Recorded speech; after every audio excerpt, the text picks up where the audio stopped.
Hello everybody, a very good morning to all of you. Now I am going to discuss about the whole syllabus of 11th standard. मेरे प्यारे दोस्तों, अभी मैं आप सभी लोगों के साथ मेंशन करने वाला हूँ 11th स्टैंडर्ड का जो आपका पूरा सिलेबस है, पूरा पाठ्यक्रम है, वो सारे पाठ्यक्रम को मैं आप सभी लोगों के सामने अभी प्रस्तुत करूंगा। बेसिकली इसको बताने से पहले दो तीन बातें हैं जो मैं आप सभी लोगों के सामने बताना चाहूंगा। तो सबसे पहले आप एक छोटी सी बातें हैं जिसे दिमाग में रखें, वो क्या है? तो एक सिलेबस होता है, एक पैटर्न होता है। सिलेबस क्या है, पैटर्न क्या है? बहुत से हमारे छात्रगण इसी चीजों को लेकर कंफ्यूज भरा जीवन को जीते हैं।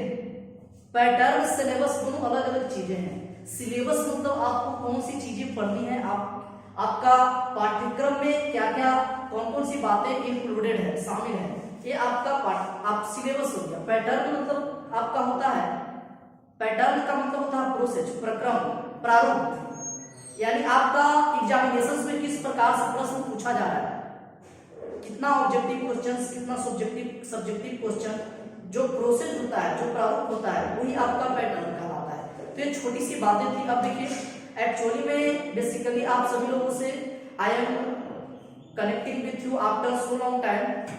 मैं आप सभी लोगों से शायद 3 या 4 महीने के बाद मिल पा रहा हूँ, और अभी जो मिलने का सिलसिला है एक इसी प्रकार से वीडियो के माध्यम से ही लगा रहेगा, और आप अपना इसी प्रकार से मुझे प्रेम प्रकट करते रहें।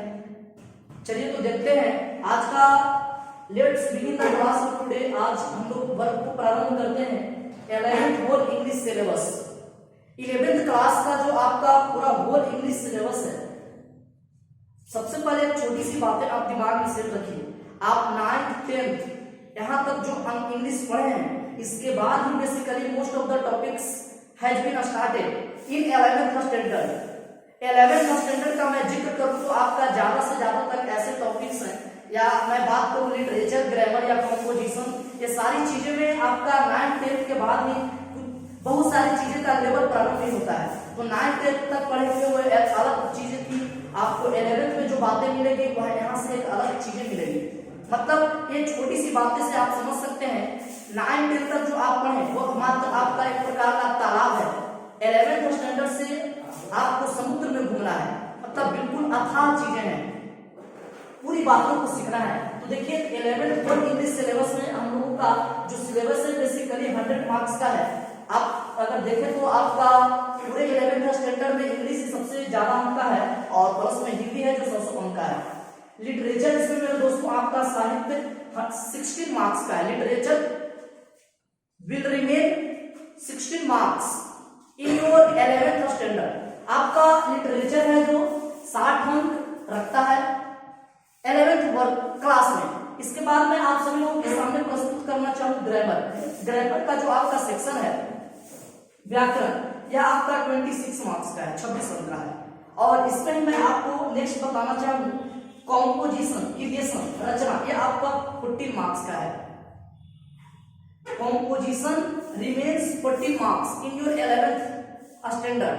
अब next I am going to talk about, अब मैं बात करना चाहूंगा आप सभी लोगों से लिटरेचर में हम लोगों को 60 अंक की चीजों को पढ़ना है। वह कौन कौन सी चीजें हैं, कौन कौन सी बातें हैं, वो सारे बातें को एक बिल्कुल एक सुर में बिल्कुल एक साथ देखेंगे तो आपका पूरा चीज कंप्लीट हो जाएगा। सबसे पहला चीज आपको एक छोटी सी बात दिमाग में सेट रखना चाहिए कि क्या सिलेबस है, क्या मतलब एक बाइंडिंग होनी चाहिए, इतनी ही चीजों को पढ़ना है, इतना से ही आपका क्वेश्चंस आएंगे। तो इसीलिए सिलेबस का इंपॉर्टेंस है जो बहुत ज्यादा बढ़ जाता है। चलिए अब आगे देखते हैं। आपका लिटरेचर का जो साहित्य है यह 16 मार्क्स का है। इसके लिए हम लोग 3 भागों में चीजों को बांट देते हैं आपका। और इसमें प्रोज बेसिकली बहुत ही आपका ओल्ड वर्ड है, बहुत पुराना शब्द है। इसका मतलब आपका होता है स्टोरी, कहानी, और ये आपका 20 मार्क्स का है। और for 20 marks we have to study 12 lessons in prose sections. This thing keep in your mind anyone.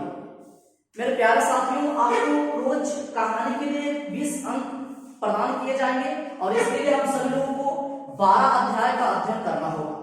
Next we have to study poetry section. In poetry section we have to study 10 lessons।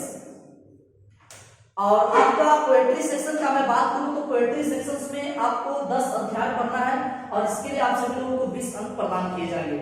Next जो आपका है story of English, अंग्रेजी के फसाना। फसाना का मतलब actually में होता है कहानी। ये आपका 20 अंक का है। ये जो टॉपिक है इसके अंतर्गत हम लोग सीखेंगे कि आखिर आज मॉडर्न एज में इंग्लिश कितना स्पीड फैला हुआ है। दुनिया का ऐसा कोई भी कोना नहीं है जो इंग्लिश से अछूता है। सारे वर्ल्ड इंग्लिश से बिल्कुल टच है, संपर्क में है। तो इंग्लिश का आखिर उदय कैसे हुआ? इंटरनेशनल लेवल पर, ग्लोबल लैंग्वेज, ग्लोबल लेवल पर हमारा इंडिया में विभिन्न प्रकार के लोग विभिन्न दृष्टिकोण से अंग्रेजी को किस प्रकार से समझते हैं, सोचते हैं, ये सभी आइडियोलॉजी को हम लोग इसमें सीखने का प्रयत्न करते हैं और यह आपका 20 अंक का है। मैं इसमें ही आपको बता दूं ये 20 अंक के लिए हम लोग को इतना सारा पॉइंट को स्टडी करना है। आपका सबसे पहला चीज है जो हाउ इंग्लिश बिगेन, कैसे इंग्लिश का उदय हुआ। ज्यादा नहीं, where you will go only 600 years ago, जब आप मात्र 600 वर्ष पहले जाएंगे तो इंग्लिश मात्र कुछ ही ऐसे जगह थे जहां पे अब इंग्लिश का बोलबाला था, इंग्लिश लोग बोलते थे, इंग्लिश को जानते थे। उस समय आपका फ्रेंच बोला जाता था, लैटिन बोला जाता था, ग्रीक बोला जाता था, बहुत सारे लैंग्वेजेस हैं। वो तमाम बातों का डिस्कशन मैं आप सभी लोगों के साथ एक टॉपिक के अंतर्गत करूंगा, मतलब इस टॉपिक में हम लोग करेंगे। नेक्स्ट अब देखिए ग्लोबल इंग्लिश, इंटरनेशनल इंग्लिश, मतलब वैश्विक अंग्रेजी। इंटरनेशनल लेवल पर इंग्लिश का बोलबाला किस प्रकार से है, कैसा पॉइंट ऑफ व्यू है, तमाम चीजों का हम लोग इस पॉइंट के अंतर्गत अध्ययन कर लेंगे। उसके बाद फ्यूचर ऑफ इंग्लिश, अंग्रेजी का भविष्य हमारे हिंदुस्तान में और पूरा विश्व में किस प्रकार से झलकती है, वो सारी चीजें का डिस्कशन मैं करूंगा। उसके बाद स्टोरी ऑफ इंग्लिश पोएट्री, आपका जो इंग्लिश पोएट्री का जो कुछ बातें हैं, फैक्चुअल चीजें हैं, तो तमाम चीजों का हम लोग डिस्कशन इसके अंतर्गत करेंगे। और स्टोरी ऑफ इंग्लिश प्रोज का जो सेक्शन है वह आपका एक्चुअली में 12th स्टैंडर्ड में पढ़ना है। 11th स्टैंडर्ड के लिए आपको पढ़ना है स्टोरी ऑफ इंग्लिश पोएट्री। इसके बाद मैं आपको बताना चाहूँ ओल्ड या ancient English. Story of English में इंग्लिश के बाद 3 सबसे महत्वपूर्ण पॉइंट है, वह तीनों सबसे महत्वपूर्ण पॉइंट है जो स्टोरी ऑफ इंग्लिश पोएट्री के बाद हम लोग पढ़ते हैं, और वह आपका है ओल्ड या एंशिएंट इंग्लिश, मतलब प्राचीन अंग्रेजी। कैसे इंग्लिश का उदय हुआ, कौन कौन सी बाधाएं उत्पन्न हुई, ये तमाम पहलुओं का जिक्र मैं आप सभी लोगों के सामने के टॉपिक के अंतर्गत करूंगा। उसके बाद आपका है मिडिल इंग्लिश, मध्यकालीन अंग्रेजी। इसके बाद आपका मॉडर्न इंग्लिश, तो एक मॉडर्न इंग्लिश, आधुनिक अंग्रेजी। मेरे प्यारे साथियों, इसमें तो 3 चीजें आप सभी लोग दिमाग में सेट रखिए। अभी लॉकडाउन चल रहा है, आपका खराब दिन, अच्छे दिन, ये दोनों भाई हैं, बिल्कुल अपने आप में इधर उधर होते रहते हैं। तो ऐसा थोड़ी है कि आपका ये लॉकडाउन बिल्कुल ऐसे ही रहेगा, नहीं, धीरे धीरे स्थिति सामान्य होगी। आप लोग खुद इंटेलेक्चुअल पर्सन हैं, बहुत सारी चीजों को आप जानते हैं। आप कुछ भी कहिए, हर 100 वर्ष के बाद ऐसी स्थिति उत्पन्न हो जाती है। आप कुछ भी कहिए, अपना नेचर बैलेंसिंग करता है या नहीं करता है, आई डोंट नो, मैं इस चीजों के बारे में नहीं जानता हूं। लेकिन ये तो पक्का है मेरे साथियों कि धीरे धीरे स्थिति सामान्य होगी और हम लोग जिस प्रकार से ऑफलाइन क्लास करते थे ऑफलाइन क्लास करेंगे और पूरी चीजों को और भी बारीकी से समझेंगे। जिस प्रकार से हमें उम्मीद है कि आप इस वीडियो को देखकर अपनापन महसूस कर रहे हैं, हमें भी लग रहा है कि नहीं, आप अभी फिलहाल भी वर्ग में ही बैठे हुए हैं। तो चलिए इसमें हम लोग आगे देखते हैं और जो नेक्स्ट सिलेबस है, ठीक।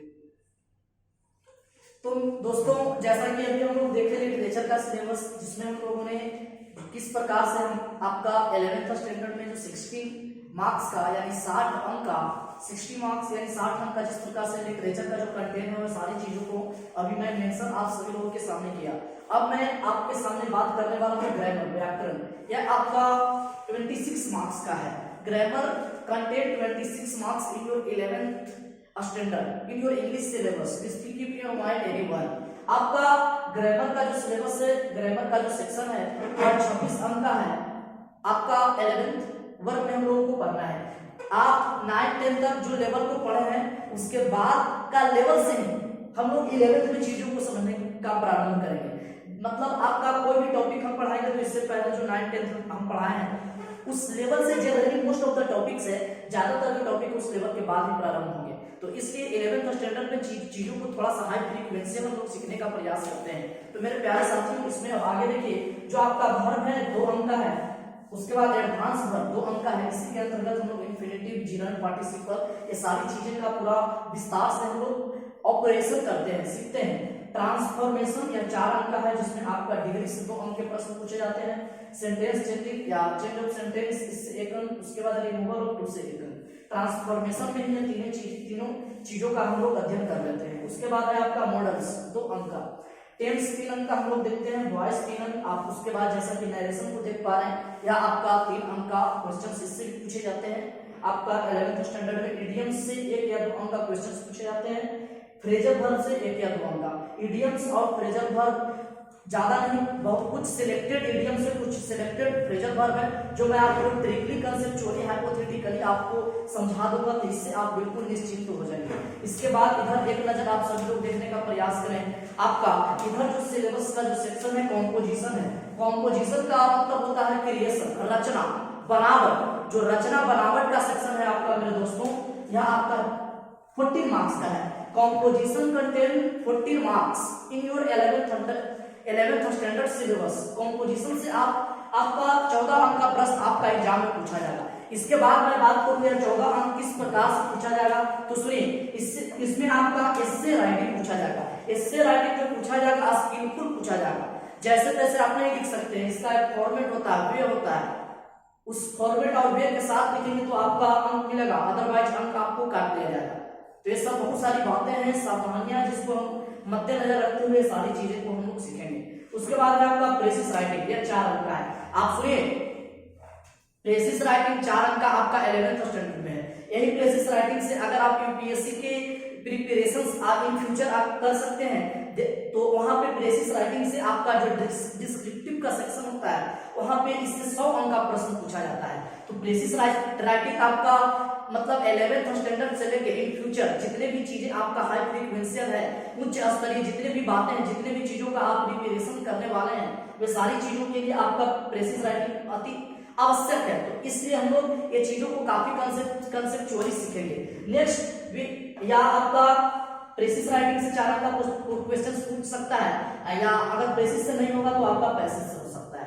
पैसेज आपका 4 अंक का पैसेज बिल्कुल जो आप 10th स्टैंडर्ड का एग्जाम दिए होंगे तो उससे थोड़ा सा इजीएस्ट में पैसेज पूछा जाता है, थोड़ा सा। उसके बाद देखेंगे तो लेटर राइटिंग। लेटर राइटिंग आपने 10th स्टैंडर्ड में पढ़ा, फॉर्मल इनफॉर्मल। तो फॉर्मल इनफॉर्मल जो आप पढ़े वैसा इसमें उसका 5% भी चीजों को यहाँ पे अप्लाई नहीं करना है। मतलब यहाँ पे एक अलग वे है, अलग पैटर्न है।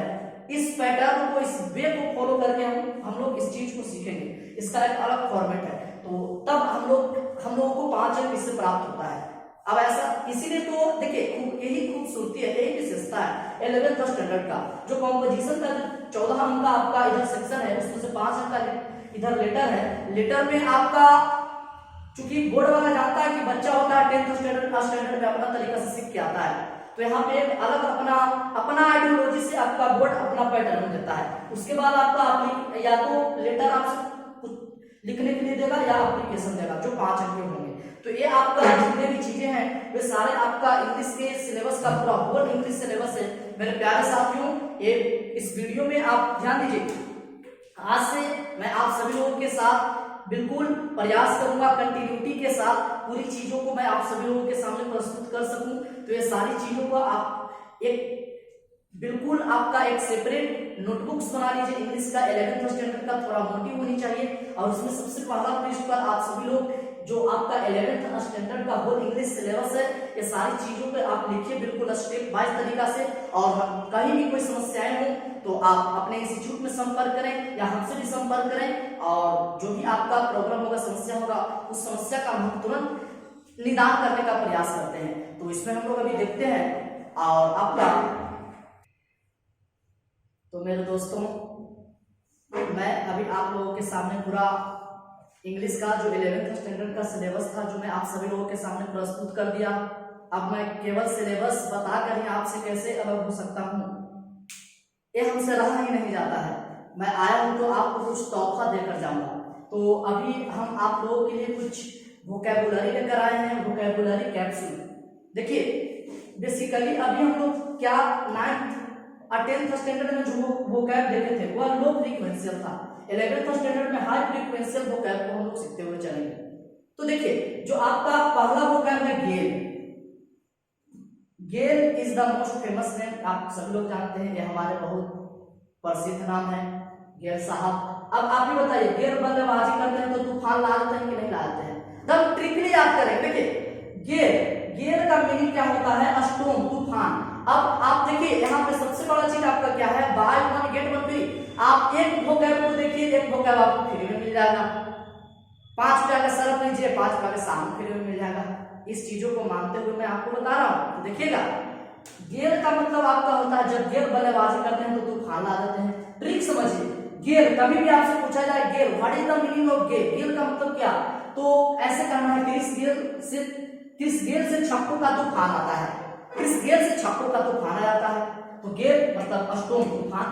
और इसका एक सेंटेंस के साथ एग्जांपल हम लोग जानना चाहें तो द बोट वाज डैमेज, जो नाव है डैमेज हो गया, बर्बाद हो गया इन अ स्ट्रॉन्ग गेल, बिल्कुल एक बड़े तूफान में, नाव बड़े तूफान में बर्बाद हो गया।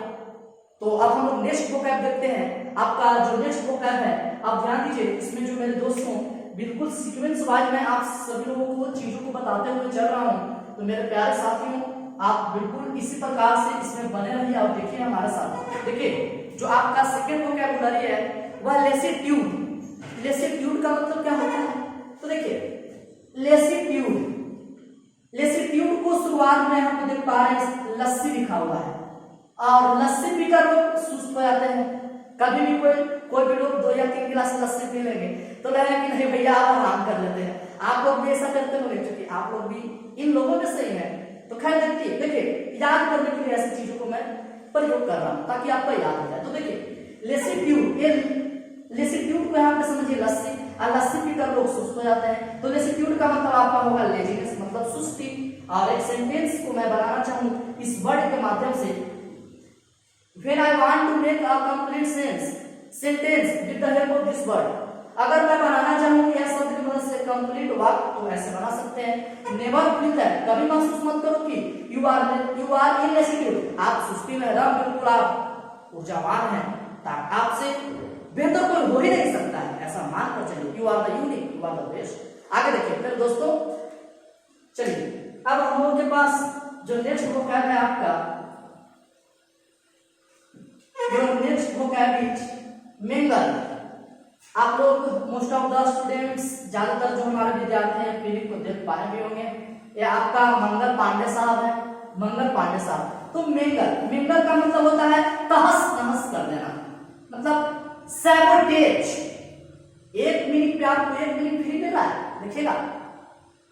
मिंगल का मतलब तहस नहस कर देना। एक ट्रिक क्या है इसका याद करने का? तो मिंगल का हम लोग समझेंगे मंगल पांडे ने अंग्रेजों को तहस नहस कर दिया था। कभी पूछे मिंगल का मतलब क्या, तो आपको याद आनी चाहिए, बिल्कुल दिमाग में सब अपने आप को जानी चाहिए कि मंगल पांडे ने अंग्रेजों को तहस नहस कर दिया था। तो मिंगल का मतलब सैबोटेज, तहस नहस करना। और बेसिकली इसका आपका जो सेंटेंस के साथ एक्सपेरिमेंट करें तो द टूरिस्ट मिंगल, जो यात्रीगण हैं जो तहस नहस कर दिए द फ्रेंच लैंग्वेज, फ्रेंच की भाषाओं को। चलिए अब नेक्स्ट देखते हैं आपका जो नेक्स्ट वोकैब है, तो इसमें हम लोग आगे देखते हैं। चलिए बहुत सारे ऐसे स्टूडेंट्स होंगे जिनका ये बिल्कुल फेवरेट नायिका होंगी, बहुत आप लोग जानते होंगे कि कौन है, करीना कपूर है, बहुत अच्छे ठुमके लगाती हैं। चलिए तो देखते हैं आपका यह कैरिन है। अब इस कैरिन को आप लोग समझिएगा करीना, इस कैरिन को आप समझिए करीना। ट्रिकली जब याद करिए, कैरिन को समझिए करीना, अब करीना बहुत अच्छा मटकती है, ठुमका लगाती है। तो कभी पूछो what is the real meaning of Karin, Karin का मतलब क्या? तो देखिए कैरिन का मतलब होता है स्वे, SWY, स्वे का मतलब आपका होता है मटकना। आगे देखिए मेरे दोस्तों, कैरिन का मतलब स्वे, मटकना। मैं इसमें ही कर दूं एक सेंटेंस के साथ, द ड्रंकन मैन, जो पियक्कड़ आदमी है, कैरिन इनटू द रूम, मटकते हुए रूम में गया। तो इसका आपका वाक्य के साथ में प्रयोग हो गया। तो आगे देखिए जो नेक्स्ट वोकैब है आपका मेरे दोस्तों, इसमें सोनोरस, सोनोरस को आप समझिए सोनू निगम। अब आपको बताइए सोनू निगम जब गाते हैं तो मानो कि उनकी आवाज से मध टपक रहा हो, ऐसे आप लोग महसूस करते होंगे। तो सोनोरस के समझिए आप सोनू निगम, और सोनू निगम की आवाज सोनोरस है। सोनोरस कहने का मतलब आपका मधुर स्वर, सोनोरस का मतलब आपका होता है आपका स्वीट वॉइस, मधुर स्वर, मधुर आवाज। और मैं आपको इस वर्ड से एक वाक्य बनाना चाहूँ तो कैसे बनाएंगे, कैसे बनाइएगा? Priyanka is endured with A sonorous voice. Priyanka is endured, endured का मतलब होता है कंप्लीट, संपूर्ण। प्रियंका इज इंडोर्ड, प्रियंका संपूर्ण है, मतलब प्रियंका बिल्कुल मधुर स्वर से परिपूर्ण है, उसके पास बहुत अच्छा स्वर है। बेसिकली इसका सेंस है निकला। चलिए अब आगे देखिए,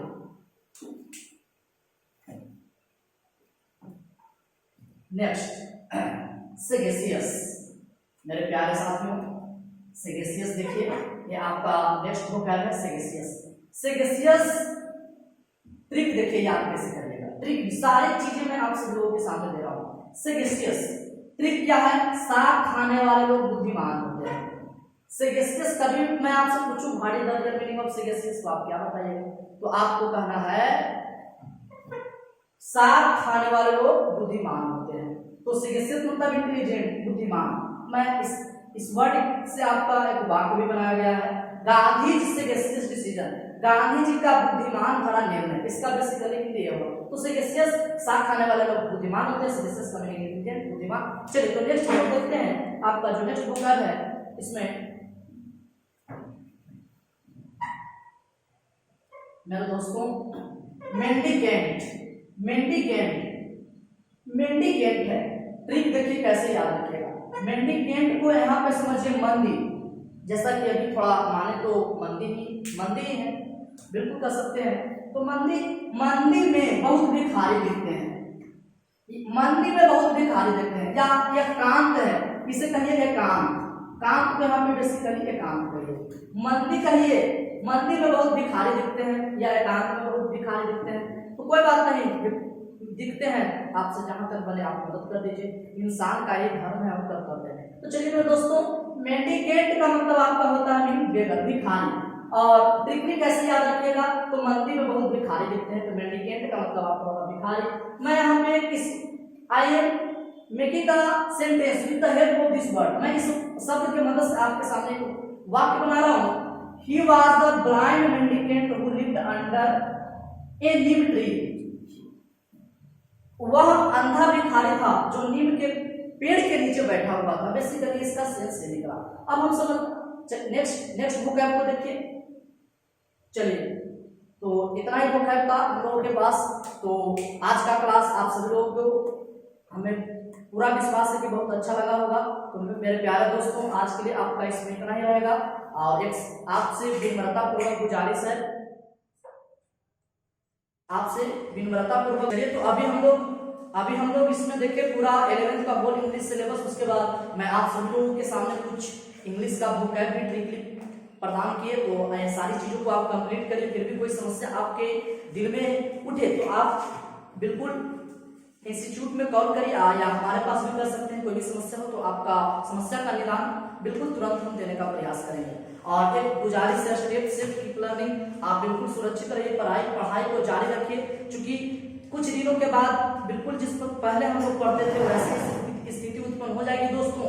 और सरकार के द्वारा भी निर्णय ले लिया गया है कि आपका जो एग्जाम से जितने भी एजुकेशन सेक्टर की चीजें हैं वे आपकी समय पर होंगी, चाहे किसी भी प्रकार से हो। जैसे ही आपका स्थिति सामान्य हो जाएगी आपका एग्जाम भी सही समय पे होने लगेगा। और जो आपका मैट्रिक का एग्जामिनेशन जो आप देकर आए हैं, बैठे हुए हैं, वैसे दोस्तों जिनका कंप्यूटर का एग्जाम बिल्कुल एक्स्ट्रा है तो वो कंप्यूटर का एग्जाम खत्म हो चुका है, जिनका मेन सब्जेक्ट है कंप्यूटर वो होगा। तो इसमें बेसिकली आपका जो रिजल्ट आने का चांसेस है वह 1 से 15 जून के बीच आपका रिजल्ट आएगा। और मेरा उम्मीद है कि आपका रिजल्ट सबसे बढ़िया आएगा, सबसे बेहतर आएगा। तो मेरे दोस्तों आज के लिए इसमें इतना ही रहेगा। Thank you so much to watch the video and see you again with next video. Thank you so much, may God bless you. धन्यवाद।